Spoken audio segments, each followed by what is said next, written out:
Well, proponents of ETH want you to believe that it's decentralized. Unfortunately, there's a report that came out today that suggests otherwise, but yet still tries to paint the rosy picture that it's decentralized. Welcome back, everyone.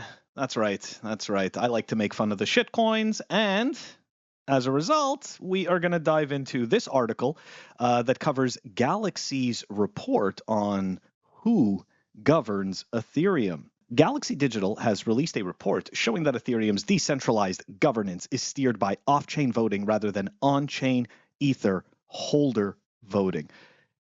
So look, I can barely get through the first sentence because immediately what is being said in this article makes no sense. Okay, so let's take a look at Bitcoin for a second, right?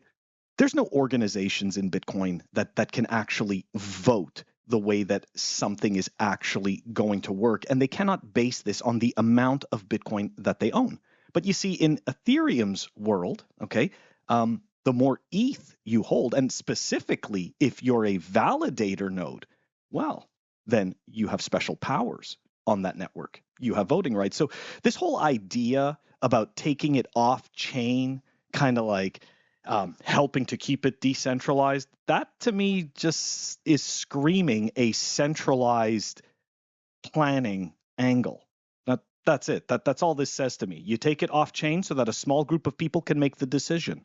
That's what's happening here. Anyways, I know it's tough. It's tough for me to get through these articles when it comes to this stuff because essentially they, for whatever reason, the altcoin promoters, they just say words.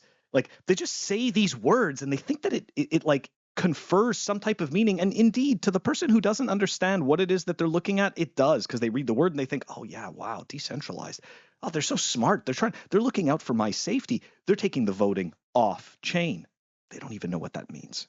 Anyways, all right. The groups collaborating on the off-chain processes include client teams, validator node operators, the Ethereum Foundation, and decentralized app developers. In other words, not the users. Okay, not users.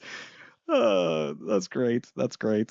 Anyways, so here we go. Validator node operators were also highlighted by the report as they have the agency to implement or reject code changes made on the Ethereum network, essentially voting by choosing which software version to run.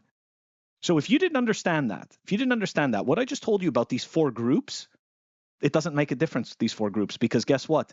At the end of the day, it's the validator node operators, okay, that have the agency to implement or reject code changes. Interesting. They're not even mentioning the Ethereum Foundation here, okay? Anyways, dApp developers are the primary users of Ethereum, but I thought it was ultrasound money and people were going to use it to make payments going forward. How is it possible that developers are the primary users of Ethereum? Spoiler alert, it's because those are the people that are grifting noobs with vaporware projects that don't need to exist. So they are indeed the primary users of this grifting platform. Anyways, off-chain governance discussions are also carried out across forums, facilitating stakeholder consensus building. Now, you might be wondering, Phil, well, what's wrong with that sentence? Like, why are you stopping here? Stakeholder consensus building. You know who else really enjoys stakeholder consensus building? The World Economic Forum. Okay, so much so that Klaus Schwab's, I believe it was his 1971 report that he wrote, was entirely based around the concept of stakeholders, the different classes of stakeholders. But I'm sure this has nothing to do with it. And again, we're not going to mention that Aya Miyaguchi, who is the head of the Blockchain Global Council for the World Economic Forum, holds one of three seats on the Ethereum Foundation. I'm sure that it's all just coincidences. It's coincidences. Anyways, governance discussions occur in several forums. The discussions. Let's see, what forums? Ethereum All-Core Developers calls, ETH Magicians, ethresearch.ch, Discord, and GitHub. Okay, well, good stuff. You got a couple of little places that you like to go talk. That's fantastic. So, off-chain or on-chain? Here we go. Now, this is where they're going to sell this to you, okay? The report also emphasizes the reasoning, right? The reasoning behind Ethereum's preference for off-chain governance. Now, who made that choice? Did all the users vote? Did everybody who runs an Ethereum node vote? Who knows? Anyways, off-chain governance over on-chain voting due to the risk. This is great. This is my favorite part. So they're trying to figure out the trade-offs, right? And due to the risk of large ether holders exerting heavier influence. Spoiler alert. We're gonna go take a look at who these holders are of ETH. And keep in mind, these holders can stake their ETH, which means they can increase their the strength of their votes in that way. Anyways, no decisions are voted on by ETH holders through on-chain proposals or decentralized autonomous organizations. So right there, they're telling you that you have no say. Straight up, you have no say. Anyways, the off-chain approach prevents centralization. What? And maintains nuanced decision-making despite being difficult to audit and objectively evaluate. I actually am pretty surprised that was written. I'm fairly surprised that was written. Like, they're pretty much telling you that they are voting on these things essentially behind closed doors. But what they want to do is they want to reassure you that the average user that may have a lot of ETH, they don't have a lot of say, right? They don't have a lot of say. And the way that they're able to do this, okay, the way that they're able to do this is by taking the voting off chain. But also, it makes it difficult to audit and objectively evaluate. So how do we know that any of the previous statements I just made are true, right? About somebody not having too much influence on the Ethereum network. Can't. It just said right here, it's difficult to audit and objectively evaluate. Anyways, guys, all right. So in a proof of stake system, the people who hold the most of this, in brackets, asset are the people who essentially control how the network is going to function. They are the ones that have the most say.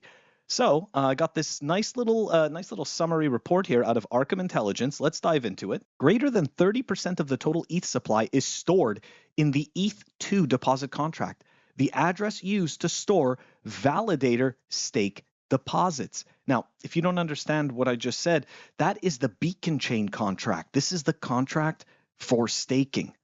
So greater than 30% of all the ETH, because there's really nothing else that you can do with it except get more of it and then try to dump it on the market. That's really it. This is the whole thing.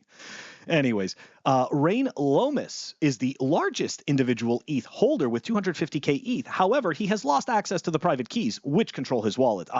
So safe, guys. You don't have to worry. Those 250K ETH will never be sold onto the market, even though we can't verify that he actually lost access to the private keys which control his wallet. So at some point in the future, those tokens may or may not move, but you're being assured here. Anyways, Vitalik Buterin is the largest individual ETH holder with access to his access to his wallet, 245,000 ETH. Now, interestingly enough, like I said before, there's 3 people that sit on the Ethereum Foundation board. One of those people is Ayumi Iguchi, right, from the World Economic Forum.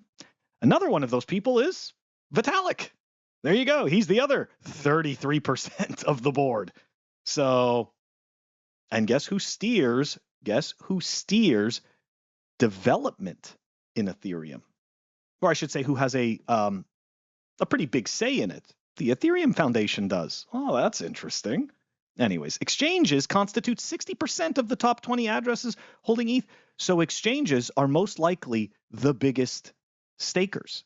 Now, of course, you could also make the argument to say, well, maybe all of those exchanges hold the most ETH because that's where the traders are holding all their ETH. Yeah, I'm sure there is some truth to that.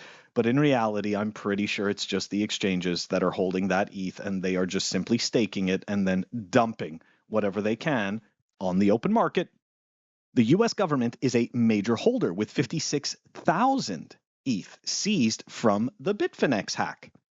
a number of wallets which have been publicly tagged to celebrities hold significant amounts of ETH, including Donald Trump, Mark Cuban, Justin Bieber, and more.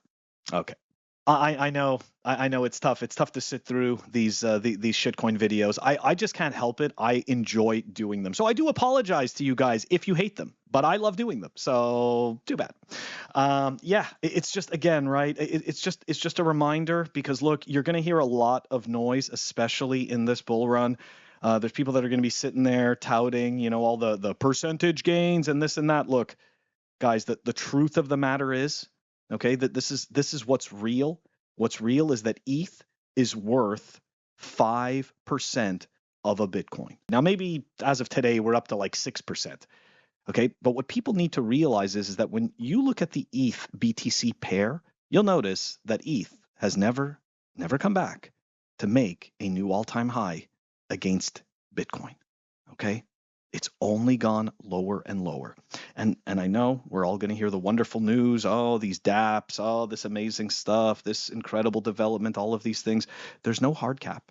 ETH does not have the same qualities as Bitcoin. There is a reason that all the rug pulls, all the scams, all this DeFi crap that falls apart is on these other platforms. And it's because these platforms are specifically meant to move fast, break things, and grift noobs. Anyways, that's it's just my opinion, guys. I'm not telling you what to do, right? Obviously, everybody is entitled to do whatever it is that they are compelled to do. That's perfectly fine. It's just really important to understand the risks, because inevitably there's going to be a very high percentage of people that get wrecked in shitcoins, and they're going to want to look for excuses as to why they were wrecked in shitcoins. The sad truth, the real truth that is going to make that person maybe take a step back and look at themselves is realizing that they scammed themselves. That is what happens. We read rosy types of information, and then we want to believe it. So we do the mental gymnastics in order to make it so we can believe this stuff. Anyways, guys, it's going to be a fun bull run. That's the clip for today. That's what I wanted to talk about. I'm going to catch you tomorrow.